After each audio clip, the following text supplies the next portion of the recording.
विचलित होना हमारे जीवन में नहीं होना चाहिए। 1000 बार नाली में गिरेंगे फिर भी हम छाती ठोक के आगे बढ़ेंगे। ये मार्ग ऐसे थोड़ी है गिर गए, हल्ला मचाने वाला मार्ग नहीं। अब मैं सूक्ष्मता से देखता हूँ कहां से गिरा, क्यों गिरा, कौन सी ऐसी चूक हुई जो मुझे गिरा दिया। मुझे लगता है कि ऐसा मेरा चिंतन छूटा, नहीं छूटने देंगे, नहीं खाएंगे ऐसी वस्तु नहीं देखेंगे, फिर आगे बढ़ते हैं। अगर फिर फिसलते हैं फिर हम सावधान हो, अंतिम समय तक हम यही लड़ाई लड़ेंगे।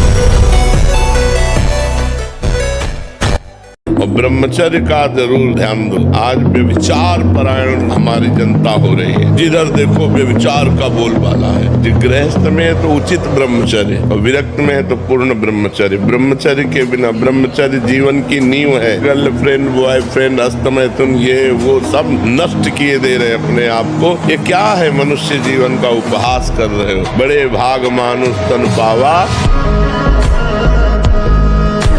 ब्रह्मचर्य बहुत बड़ी हमारी निधि है। ब्रह्मचर्य संपूर्ण विद्याओं को प्रकाशित कर देता है। ब्रह्मचर्य समस्त वैभवों का स्वामी बना देता है। ब्रह्मचर्य समस्त दुर्भाग्य को मिटाकर सौभाग्य प्रदान करता है। ब्रह्मचर्य संपूर्ण उन्नति का बीज है। आज बच्चा बच्ची ऐसे हो रहे हैं, अपने माता पिता को पीट रहे हैं, अपमानित कर रहे हैं, मनमानी आचरण कर रहे हैं, और कह दो तो ऊपर से अंकुश आ जाए। तुम होते कौन हो कहने वाले? कौन होते हो कहने वाले? कोई किसी को कह नहीं सकता। नहीं, हम इसलिए कह सकते हैं कि हम शास्त्र, संत, गुरुजन, इनका अधिकार है समाज पर, और समाज का इनके ऊपर अधिकार है। अगर हम गलत हैं तो पूरा समाज विरोध कर सकते हो, और अगर तुम गलत हो तो हम पूरे समाज का विरोध कर सकते हैं। ब्रह्मचर्य दोनों नाम जापक नाम शुरू करता है तो हाहाकार मच जाता है मन के अंदर। तभी वो साधक कहता है बहुत पाप की वृत्तियां आती, गंदी बातें आती, ये वो आती नहीं, हाहाकार मचा दिया नाम ने। अब सबको निकलना पड़ेगा, निकल बाहर। बहुत जन्म से तुम हमारे मन बुद्धि में बस करके नाना प्रकार के कुकर्माचरण कराए। अब नाम का डंडा चला तो सब भागे अंदर से, और जो साधक सत्संगी नहीं होता वो डर जाता है। अरे इससे तो अच्छा पहले था, बड़ी मौज मस्ती थी, और तो बड़ी जलन हो रही, बड़ा गंदा विचार आ रहा है, आ नहीं रहा, अब आग लग गई, अब निर्मल शुद्ध मन होगा। अब एकाग्रता के लिए पावर चाहिए, अभ्यास का और ब्रह्मचर्य का। देखो, मन, प्राण और वीर, ये तीनों का एक तारतम्य है।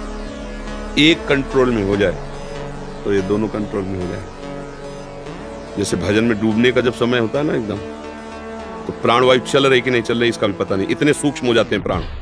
मन एकदम शांत, एकाग्र, फिर कोई भोग वासना नहीं।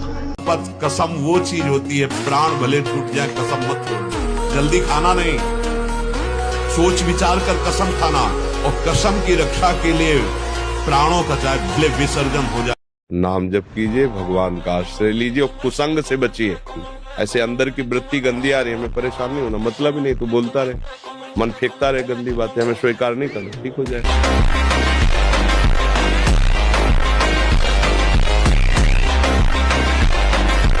अधिकतर दाईं करवट से सोना ब्रह्मचर्य के लिए लाभदायक रहेगा। सोते समय भगवत चिंतन अत्यंत आवश्यक है। यदि आप सोते समय छूट दे दी तो गलत चिंतन उस समय जरूर होगा, और गलत चिंतन हुआ अगर सो भी गए तो धोखा हो जाएगा, और अगर जगते रहे तो धोखा हो जाएगा। ब्रह्मचर्य रहने वाले उपासक को इन बातों का ध्यान देना चाहिए। यदि कब्ज पेट में रहेगी तो बिना क्रिया के भी ब्रह्मचर्यहीन होने लगोगे। गर्मी बर्दाश्त नहीं ज्यादा, ये जितने नए पदार्थ पाने वाली लोलुपता है, ये सब ब्रह्मचर्य नाश करने वाली है। चाहे जितना पढ़ा लिखा हो, उत्तर के लिए समय चाहिए। उत्तर के लिए समय चाहिए कि नहीं चाहिए? कोई ये एक विषय का उत्तर थोड़ी हो रहा है। लेकिन आप देख रहे हो प्रश्न के उत्तर, ये पढ़ाई का उत्तर नहीं है। कक्षा 9 पढ़े गांव के, आप प्रश्न करो और पूरा नहीं होने देंगे, उत्तर भगवान पहले यहाँ फिर कर देंगे। तो हम कह रहे हैं 4 बजे उठकर हर विद्यार्थी किसी भी ग्रंथ का पाठ करे, अगर उसे कंठस्थ न हो जाए तो हमें बताओ। सात्विक ब्रह्मचारी हो, सात्विक भोजन करता हो, और एक भूसा कस के मार दे तो मुंह बगाड़ देंगे। जो भैंसा और बकरा खाते हैं ना, एक भूसे में बैठ जाएंगे। इनमें ताकत नहीं। सात्विकता की ताकत, तपस्या की ताकत, ब्रह्मचर्य की ताकत बहुत बड़ी ताकत। हर बात को सह जाना। तास्तिक शस्त्र भारत। जितना सहनशील होगा उतना बड़ा वो भक्त बनेगा। जब कोई इस मार्ग में चलता है तो उसके सामने इस बात की परीक्षा आती है, तुम कितना सह सकते हो। जब आपको बुरा लगना ही बंद हो जाएगा तो आपको भगवान परमानंद प्रदान करेंगे। 12 वर्ष का बच्चा है, अब उसने गंदे आचरण शुरू कर दिए, पीने नाश करना शुरू कर दिया। अब वो जब 22 वर्ष का होगा उसकी हालत खराब हो जाएगी। अच्छा, 25 वर्ष तक ब्रह्मचर्य रहा, फिर वो गृहस्थी में गया तो कुछ उसका गृहस्थी नहीं बिगाड़ पाएगी। तो आप तीनों पर दृष्टि डालें। आहार ठीक हो, भजन साधन से चिंतन आप अपना ठीक कीजिए और संकल्प दृढ़ निश्चय के द्वारा उन अशुभ क्रियाओं को दूर कीजिए। जो अशुभ क्रियाएं आप करते रहें तो आप सुधर जाएंगे, नहीं तो देखो कुछ दिनों बाद ऐसा होने लगेगा, आप देखना।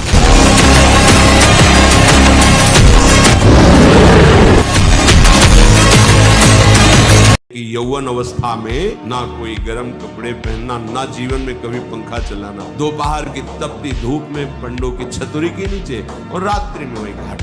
कभी कहीं भरपेट भोजन मिला हो तो मिला, कभी निराश हताश और ऐसा नहीं कि चलने लायक नहीं, ऐसा कभी अनुभव जीवन में नहीं। शांति, ब्रह्मचर्य और संयम का बड़ा बल होता है। इन इंद्रियों को सीधे अनुशासन में लीजिए ना। आपका स्वरूप इंद्रियां थोड़ी है, आप इनके संचालक हैं। आपकी सामर्थ्य से सामर्थ्यवान होकर आपको बांधे हुए हैं। थोड़ा तो आनंद लीजिए प्रकृति का वार सहने का। अगर शरीर रुग्ण नहीं है, जवान शरीर हो, ब्रह्मचारी हो, आग है अंदर, सहो हर प्रकृति के वार, तो तुम्हारा बाल बांका भी कोई नहीं कर सकता।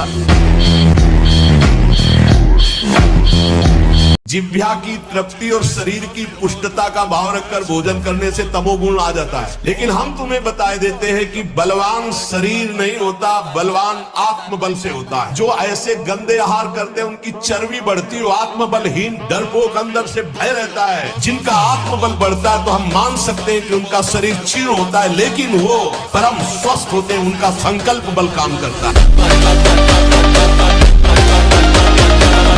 नहीं, 4 दिन का भैया ये शरीर है, 4 दिन का समझो।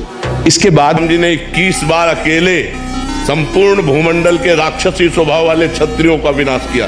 21 बार घूम घूम करके अकेले फरसे से। क्यों? बाल ब्रह्मचारी। जहां देखो वहां ब्रह्मचर्य की महिमा प्रकाशित होती, तो ब्रह्मचर्य तो रहना नहीं चाहता कोई। और ये सब दवाइयां ववाइयां खा के थोड़ी बल बनता है। दवाइयां खा के बल नहीं बनता, बल बनता है संयम से, नियम से। अगर संयम नियम में रहो, नमक रोटी भी खाओ, तो आप अच्छे बलवान हो जाओगे, आपका शरीर आकर्षणकारी हो जाएगा। अरे शयन करते समय बड़ा खतरा है। शयन के समय हमारी इंद्रियां और मन बहुत चंचल होता है।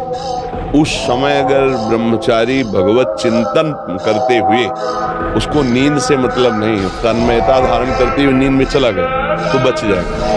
अगर कहीं उस समय वो छूट दे दे, पास में मोबाइल है, तो कभी ब्रह्मचर्य नहीं। एक एक इंद्री का जब आप ब्रह्मचर्य संयम करोगे तब आपका वीर संयम होगा। ध्यान रखना। आप नेत्रेंद्री से गंदे चित्र देखें, श्रवणेंद्री से गंदी बातें सुने, वाणी से गंदी बातें बोले, रसेंद्री से गंदा भोजन करें और सोचे ब्रह्मचर्य रह जाएंगे। बिल्कुल नहीं, कदापि नहीं। ब्रह्मचर्य कोई खिलवाड़ नहीं है।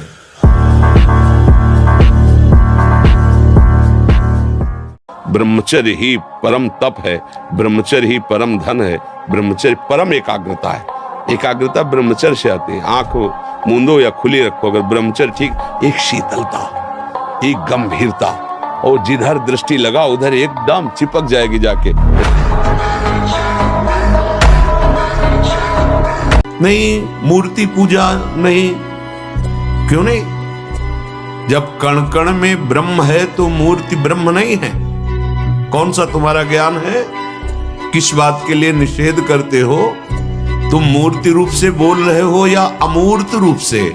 जो मन वाणी से अगोचर है वो अनुभव सबको होता है। चाहे भक्ति मार्ग से चले, चाहे ज्ञान मार्ग से चले, चाहे योग मार्ग से चले, पर चलने वाला उपासक अपना लक्ष्य छोड़कर प्रपंच में लग जाता है, निंदा स्तुति में लग जाता है, अवहेलना करने में लग जाता है, तो मार्ग ही अंतर ध्यान हो जाता है। ये मार्ग दिव्य है। अगर आप सही नहीं चलेंगे तो मार्ग ही गायब हो जाएगा। आपको लगेगा मैं मार्ग में चल रहा हूं, मार्ग ही अंतर्ध्यान हो जाएगा। आप सिनेमा देखने जाते हैं, पहले आपको पता जो देखने जा रहे हैं वो केवल अभिनय किया गया है नहीं, कहीं भी सत्य नहीं है। ना उसमें कोई मरता है, ना उसमें कोई किसी का दुश्मन होता है, ना उसमें कोई किसी का मित्र होता है। वो अभिनय कर रहे हैं, जैसा डायरेक्टर उनको प्रेरित कर रहे हैं, वो कहानी के अनुसार अनुभव, और कहानी लिखने वाले की एक कल्पना है और पैसे देते हैं। आप 3 घंटे अमूल्य समय बर्बाद करते हैं और जाकर उसका सुख भोग की भावना से दर्शन करते हैं और बहुत गर्व अनुभव करते हुए निकलते हैं। क्या मिला हाथ में आपके? आप बड़े बुद्धिमान बनते हैं। 3 घंटे यदि नाम जप करते तो तुम्हारे साथ जाता, 3 घंटे श्रीमद् भागवत का पाठ करते, भगवत गीता का पाठ करते, रामायण का पाठ करते, ये महान प्रेम में रसवाणियों का पाठ करते, आपके जन्म जन्म की बिगड़ी सुधर जाती। ये घी, रबड़ी, रसगुल्ला, दूध और ये बादाम, पिस्ता गृहस्थों के लिए बने, भगवत मार्ग के पथिकों के लिए नहीं, उनके लिए नाम रूपी बल और ब्रह्मचर्य का महान ताकत, एक अद्भुत बल, एक अद्भुत उत्साह, एक अद्भुत तेज बना रहता। बादाम में थोड़ी है, हलवा में थोड़ी है।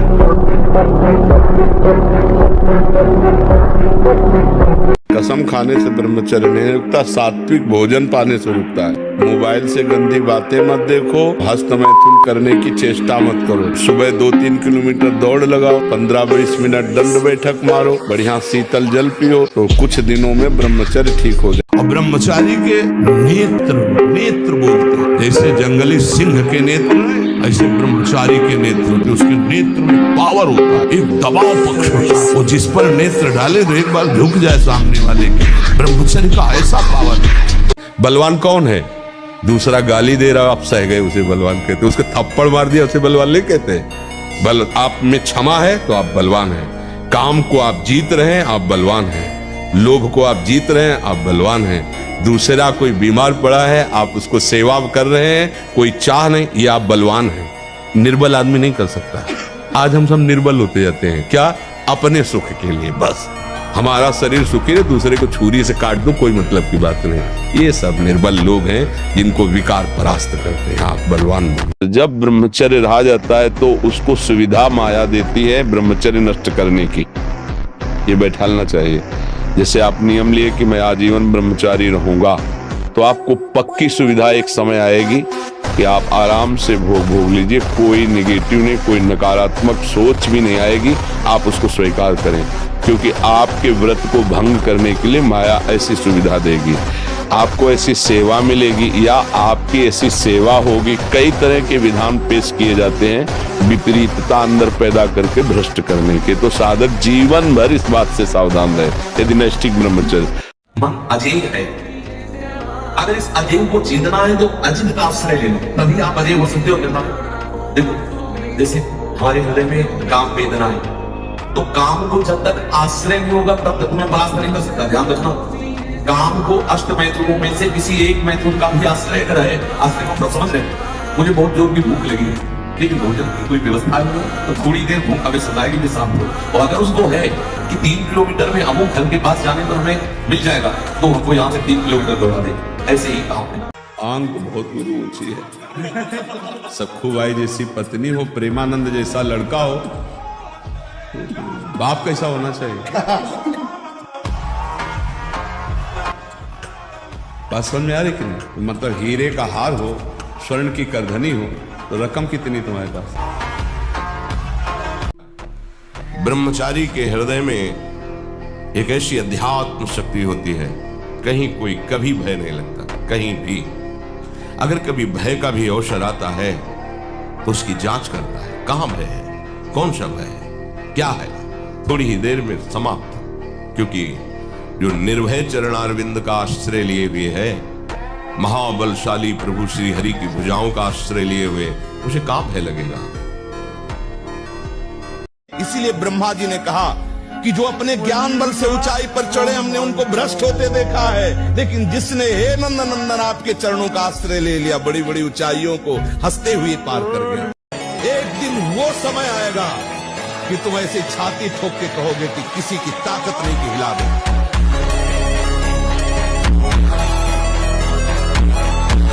परिस्त्री के प्रति काम भाव से दर्शन करने से सारे सुकृत नष्ट हो जाते हैं। और कहीं उनके अंग प्रत्यंग का अचानक दर्शन हो जाता है तो दोबारा दृष्टि नहीं जानी चाहिए। अगर एक बार आपने देखा, दोबारा फिर काम भाव से देख लिया, देखने मात्र से आपके सुकृत नष्ट हो जाएंगे। भगवत मार्ग के पथि को तो दृष्टि एक बार जाने में क्षमा है। अचानक आप जा रहे थे, दृष्टि पड़ गई आपने। यदि अखंड ब्रह्मचारी वैराग्य मार्ग के पथिक हो तो चूक ना होने पावे प्रार्थना करते हैं। इंद्रियों को शिथिल ना होने देना, मन को शिथिल मत होने देना, नहीं तो ऐसा बंधन बांध देते हैं कि बड़े बड़ों को सर झुकाकर चलना पड़ता है, रौंद देती है माया। तुम्हें शक्ति चाहिए, हम कह रहे हैं ऐसा करके देखो, ना मिले तो हमें बताना आके। कोई गंदा भोजन मत करना, पराई बहन बेटियों के प्रति दोष दृष्टि बेविचार मत करना, मांस मत खाना, जुआ मत खेलना, चोरी मत करना।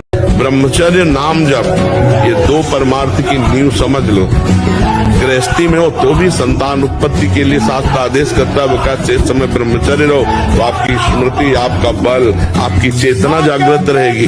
बड़े से बड़ा दुख सहने की सामर्थ्य आती है ब्रह्मचार्य। जानबूझ करके अपने शरीर को अधीन नहीं करना चाहिए। सुविधाओं की अधीनता, तुम भोगता नहीं, सुविधाएं तुम्हें भोग रही हैं। जितना तुम सुविधा भोगी बन जाओगे उतना तुम कमजोर हो जाओगे। सीधे प्रकृति का वारस हो, तुम महात्मा सुदृढ़ बलवान हो जाओगे। तुम्हारे आगे समर्थ शब्द लग जाएगा। जो प्रकृति के और विकारों के वेगों को सीधे सहता है उसे महात्मा है। घिघियाना बंद करो। काम है, क्रोध है, लोभ है, मोह है, मद है, मत्सर, ये मार रहे हैं। ये चाहिए, वो चाहिए, कुछ नहीं, नाम चलाओ। देखो तुम कितने महान हो। जागृत हो जाएगी तुम्हारी शक्ति जिसे तुम खो चुके हो भोगों में। इसीलिए कहते हैं कि बच्चों को समझाइए कि जब तक पाणी ग्रहण ना हो तब तक ब्रह्मचर्य पर ध्यान दें, तो उनकी योग्यता रहेगी संतान उत्पत्ति की। गृहस्थ में वो संयम से बर्ताव करते हुए अच्छे गृहस्थ बनेंगे।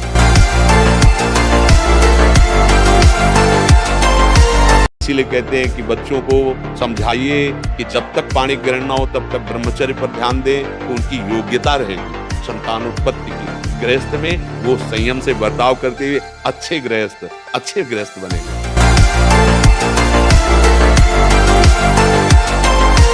चीदर चिदरानी जी नाम के एक महान भक्त थे।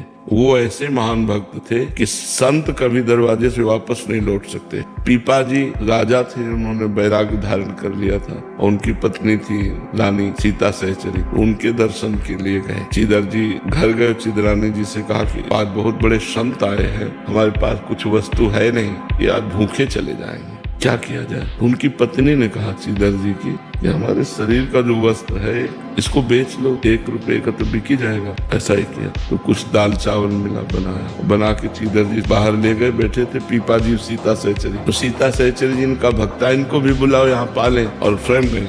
कहा आप रसोई में निर्वस्त्र बैठे। सीता सहचरी जी पीपा जी के पास गए, बोले इनके यहाँ एक दाना अन्न खाने के लिए नहीं, वस्त्र बेचकर हम लोगों को भोजन पकाया। बस इन 2 बातों से बच जाओ तो मार्ग बिल्कुल दृढ़। पहला, भय या प्रलोभन, तुम्हें रोका जाएगा या भारी सुख सुविधा देके या भारी दुख दुविधा देके। अगर कदम नहीं रुके तो फिर दूसरा एक आंतरिक घबराहट पैदा हो। ये केवल साधु समागम से मिटती है, नहीं अच्छे इसी घबराहट से वापस होती है।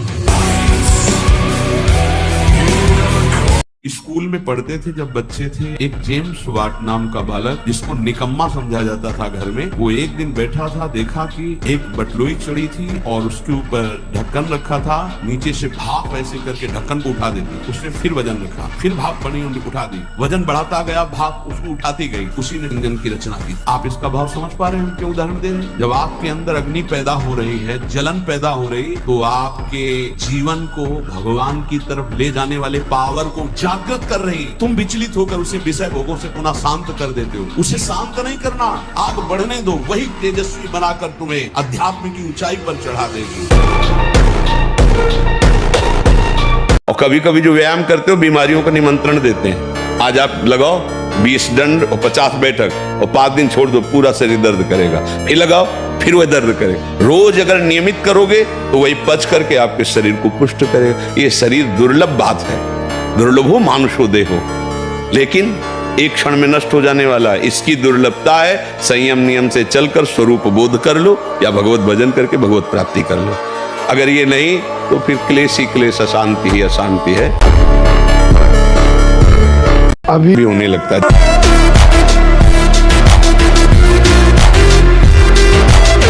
अमेरिका में रह रहा है और 28 और 32-35 के बीच के दोनों हैं। वो कसम खा के वृंदावन में गए कि आजीवन दोनों ब्रह्मचर्य रहेंगे। और उनका बच्चा होश में वृंदावन, बोले महाराज वचन देते हैं जीवन में कभी गलती नहीं हो। अब बोलो सुंदरी पत्नी है, सुंदर शरीर है, खूब रुपए कमा रहे, ब्रह्मचर्य प्रणाम है। साधक होकर के भी गंदे आचरणों की वृत्ति बनी रहती, वो गृहस्थी होकर के भी संत की तरह रह रहे, प्रणाम है ऐसे सदगृहस्थ। अगर कदम रख दिया है वैराग्य के मार्ग में तो चाहे धज्जियां उड़ जाए, आग लगा दी जाए पूरे शरीर में, मैं जलना पसंद करूंगा, परमार्थ भ्रष्ट होना नहीं।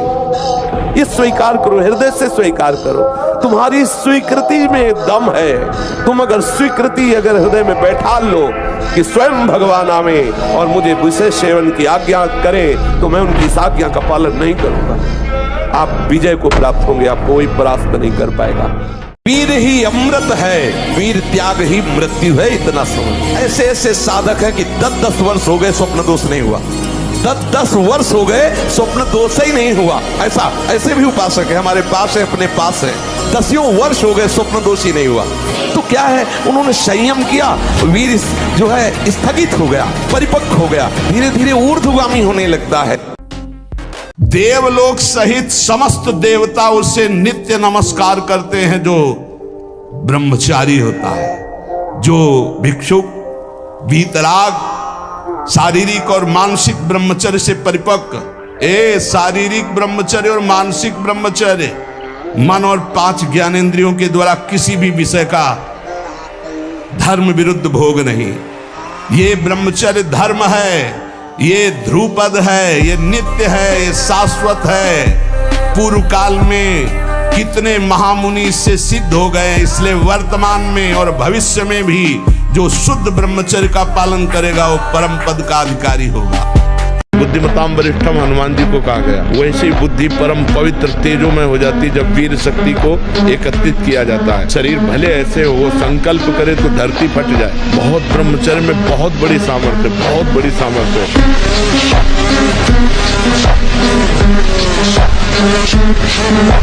एक एक चेष्टा आपकी शास्त्र सम्मत होनी चाहिए, नहीं फेल हो जाओगे, फिर कुछ नहीं हो, मुझे बल्ब की तरह हो, किसी काम के नहीं। हर समय ब्रह्मचर्य का संरक्षण कैसे हो ये तुम्हें सोचते रहना। ब्रह्मचारी हो, चाहे लड़की हो, शरीर हो, चाहे पुरुष शरीर हो, ब्रह्मचर्य परमार्थ की ऊंचाई पर चढ़ने के लिए एक आवश्यक वस्तु है। उसको थोड़ा रोकना होगा, थोड़ा सहना होगा। उसको रोकने सहने के लिए नाम जप और आसन जरूर, क्योंकि ब्रह्मचर्य एक तपस्या है बच्चा, ये कोई साधारण तो है नहीं तो सब कोई रह लेता। सात्विक भोजन, कब्ज न रहना, प्राणायाम, व्यायाम, और ये पक्का समझना कि मुझे किसी भी स्थिति में ब्रह्मचर्य भंग नहीं करना।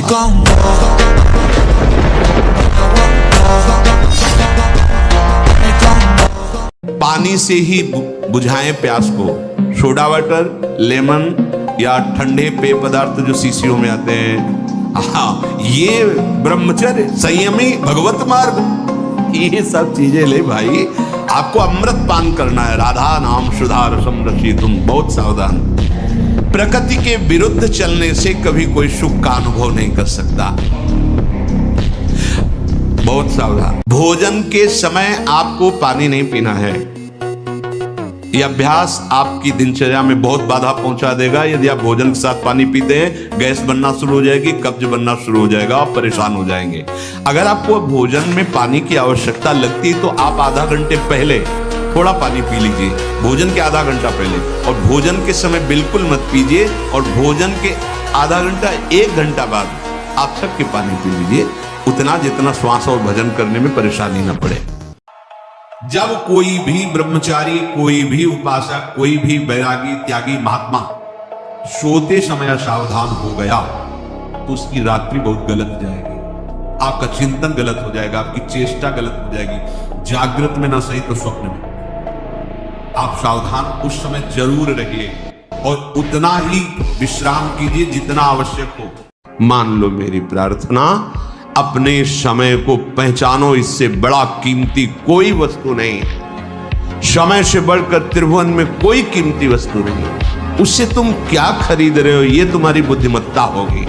अपने समय का प्रयोग कहां कर, आज तक कोई जो सांसारिक पारमार्थिक किसी भी उन्नति की ऊंचाई पर चढ़ा है, जिसने समय का आदर किया है, समय का महत्व रखा है, वही चढ़ पाया। ध्यान रखना, विरक्त उपासक को माताओं बहनों से आंख मिलाकर कभी बात नहीं करनी चाहिए। उनके मुख की तरफ, उनके चरणों की तरफ देखो, चाहे बच्ची हो, चाहे यौवन अवस्था, चाहे वृद्धावस्था की हो। विरक्त साधक को कभी एकांत में माताओं बहनों से संभाषण नहीं करना चाहिए, बीच में किसी को डाल। और दूसरा साधक खड़ा हो, नहीं बाहर निकलो, बाहर अगर बात ही करनी तो मैदान में करो खड़े होकर के। और क्या बात करनी, हम भगवत प्राप्ति की बात नहीं चाहिए, हमें क्या बात करनी, बहुत सावधान रहना चाहिए। विश्वास कि भगवान है, मेरी रक्षा करेंगे, भगवान है, मेरा सहयोग करेंगे। दृढ़ विश्वास, किसी भी स्थिति में विश्वास न टलने पावे। साधक घबराए नहीं, इन विकारों के अधीन न हो, नाम जप रूपी परम साधन छोड़े नहीं। कहीं भी कितनी भी भयानक परिस्थिति हो, तुम्हें लग रहा हो कि यहाँ हमारे प्राण संकट में है, अगर ये मंत्र शास्त्रीय पद्धति से संयमशील पुरुष हो और उच्चारण कर ले तो तुम्हारा विघ्न करने वाला वहां से भागेगा और नष्ट हो जाएगा अगर तुम्हारे समीप आएगा। ओम अघोरेभ्यो तो घोरेभ्यो घोर घोर तरेभ्या सर्वेभ्या सर्व सर्वेभ्यो नमस्ते अस्त रुद्र रूपेभ्या। ये प्रयोग किया हुआ कोई त्रिभुवन में ऐसे नहीं कर सकता। फावड़ा चलाने से भाग्य नहीं बदलने वाला, या खूब पढ़ाई लिखाई करने से भाग्य नहीं बदलने वाला। बड़े पढ़े लिखे ऐसे घूम रहे हैं, डिग्री लिए घूम रहे हैं, क्योंकि भाग्य में नहीं है ना नौकरी, तो ड्यूटी नहीं, अर्थ नहीं, क्योंकि भाग्य बुरा है तो दुख भोगना है। और बहुत ऐसे हैं कि ज्यादा पढ़े लिखे नहीं, ज्यादा उसको उसका माइंड नहीं, कार में घूम रहे हैं। ब्रह्मचर्य में एक जोश होता है, एक उन्माद होता है, एक जिद्दी स्वभाव होता है। हारने का स्वभाव ही नहीं होता ब्रह्मचारी का। जहाँ हारने का स्वभाव होता है वहीं वो विजय प्राप्त करता है। मान लो धमकी किसी भी तरह की, नहीं डरना, नहीं डरना। कोई बाल बांका नहीं कर सकता, धर्म से चलने वाले का कोई बाल बांका नहीं कर सकता। प्रयास करेगा, लेकिन भगवान रक्षा, धर्मो रक्षति रक्षिता, ये सूत्र जो शास्त्र के हैं ना, ये गलत नहीं। मांस ताकतवर होता, तुम्हारी चर्बी बढ़ा देगा, ताकत नहीं। ताकत कहते हैं संकल्प शक्ति को। संकल्प शक्ति का एक महात्मा पूरे समुद्र को अंजुलि में पी गया। शरीर की शक्ति एक सीमित शक्ति है, संकल्प शक्ति एक महान शक्ति है। गलत क्रिया, गलत दर्शन, गलत संभाषण, गलत आहार, इसको आप रोकिए। मोबाइल रूपी दुश्मन से बचिए। कुसंग से, जो गर्लफ्रेंड बॉयफ्रेंड वाला जहर है, इससे बचिए। तुम्हारे जीवन को जड़ से नष्ट कर देगा। आगे देख लेना। ये दिनचर्या ब्रह्मचारी की नहीं होती कि आप सुबह उठे, चाय पिए, फिर सो, नहीं। हाँ, जल के लिए आयुर्वेद में सिद्धांत है, बिना कुल्ला मंजन किए आप जल पिए, तो जो मुख में, वो आपके उदर को साफ करेगा जाके, आपके उदर को रोग रहित करेगा जाके। संयम, अगर संयम और ब्रह्मचर्य में तुम्हारे अंदर वो बल होगा जो बल मांस खाने से नहीं होगा। मांस खाने से आप चर्बी बढ़ा सकते हो, लेकिन आप संकल्प सिद्ध नहीं हो सकते। ब्रह्मचर्य ये सनातन धर्म का नाम। सत्य, दया, तपस्या, शौच, तितिक्षा, उचित अनुचित का विचार, मन का संयम, इंद्रियों का संयम, और 9वां अहिंसा, और 10वां ब्रह्मचर्य। किसी मकान में चोर रह रहे हो और उस मकान को ही उड़ा दिया जाए तो अलग अलग चोरों को मारने की जरूरत नहीं, पूरा का पूरा समुदाय नष्ट हो जाएगा। तो ये जो असत समुदाय है, काम, क्रोध, लोभ, मोह, मद, मत्सर, हमारे ऊपर प्रभाव डाल रहा है। हमारे अंतःकरण में जो मन, बुद्धि, चित्त और अहंकार है, उस अहंकार पर ये रहते हैं कि अगर देहाभिमान गलित हो जाए तो सब दोष अपने आप नष्ट हो जाए। इसलिए हमें श्री भगवान से प्रार्थना करनी चाहिए कि हमारा देहाभिमान गलित हो जाए। ये बहुत चिंतन करके फिर आपको बता रहे हैं, आप इंद्रियां नहीं हैं, आप मन नहीं हैं, आप परमात्मा के अंश हैं। अपने को भूलकर इनकी अधीनता स्वीकार करके हमारी ये दुर्गति हो गई कि हम तुच्छ विषयों के अधीन हो गए, दुख पर दुख भोगते चले जा रहे। सुख की लालसा से सुख भोग क्रिया परिणाम भयानक दुख। इसलिए धैर्य पूर्वक इस मन से दोस्ती हटा दीजिए। ये कामना काम बड़ा शत्रु है और ये भारी दंड देता है। देवराज इंद्र एक मुनि की कुटिया में जाता है और वहां ऐसे गंदे भाव से गौतम ऋषि का वेश धारण कर अहिल्या जी का, तो उसको जानते हो क्या दंड मिला था? उसको 1000 भग हो जाए तुरंत साफ मिला था। तुझे भग से, भग माने योनि, तुझे योनि से बहुत प्यार है, तू देवराज इंद्र है, तू जो चाहे कर सकता है, तो देख मैं अभी तुझे दंड देता हूँ। गौतम ऋषि ने कहा शास्त्र भगधारी हो जा। पूरे शरीर में हजारों योनियां हो गई और हर योनि से महान दुर्गंध। अब बैठ त्रिभुवनपति बनकर। आहार ठीक हो, भजन साधन से चिंतन आप अपना ठीक कीजिए और संकल्प दृढ़ निश्चय के द्वारा उन अशुभ क्रियाओं को दूर कीजिए। जो अशुभ क्रियाएं आप करते रहें तो आप सुधर जाएंगे। नहीं तो देखो कुछ दिनों बाद ऐसा होने लगेगा, आप देखना आपकी विचार शक्ति लुप्त हो जाएगी। आपके अंदर बिना किसी कारण के शंका बनी रहेगी, भय बना रहेगा, घबराहट बनी रहेगी, हर व्यक्ति से बात करने में चिड़चिड़ापन आए, मतलब कितनी तरह की परेशानी आ जाएगी। आप जिन क्रियाओं से अपने ब्रह्मचर्य का नाश करते हैं उसी ब्रह्मचर्य से संतान उत्पन्न होती है। तो उसमें परमाणु है ना, वही जीवाणु है ना, जो आप बहुत ही बुरी तरह से उसका नाश कर रहे हैं। तो आप पापाचरण कर रहे हैं। आप ऐसा न समझे कि आपके द्वारा एक क्रिया हो रही तो केवल शरीर की ही हानि हो रही, आपका सर्वस्व नाश हो रहा है, अंतःकरण मलिन हो रहा है, गलत संस्कार पुष्ट हो रहे हैं और पाप का ढेर जमा हो रहा है। आपका अंतःकरण ऐसा मलिन होता चला जाएगा कि एक दिन आपको अंतःकरण से उपदेश मिलने लगेगा कि ऐसे शरीर का त्याग कर दो, किस काम का। ये जो ब्रह्मचर्य का नाश करते रहते हैं ना, उनकी मेधा शक्ति क्षीण हो जाती है, उनकी स्मृति शक्ति क्षीण हो जाती है, स्वभाव में चिड़चिड़ापन आ जाता है, दिमाग में ज्यादा मतलब बल लगाने की सामर्थ्य नहीं रह जाती। अगर बार बार कोई प्रश्न उत्तर करे तो एकदम, तो इसलिए बहुत थोड़ा सावधान। सच्ची मानिए सारे संबंध झूठे हैं। तुम किसी के काम लायक हो इसलिए तुम्हें कोई प्यार कर रहा है, और अगर काम लायक ना हो तो यहां आप देख लो कोई प्यार नहीं करता। कुसंग के प्रभाव से एक 12 वर्ष के बच्चे से पूछा तुम्हें कैसे ज्ञान हुआ ये? क्योंकि लक्षण दिखाई देते हैं, जैसे चेहरे में देखो तो एक दृष्टि होती है अपने लोगों का, जहां उस दृष्टि से देखो तहां पता चल जाता है ब्रह्मचारी है कि नहीं है। 3 चिन्ह तो एकदम स्पष्ट उसके दिखाई देते हैं, नाक से लेकर मस्तक तक स्पष्ट एक दृष्टि में पता चल जाता है कि ये स्त्री सहवास से है या हस्त क्रिया से है। बहुत बुरी दशा हो जाती है, ये बहुत बुरा रोग है।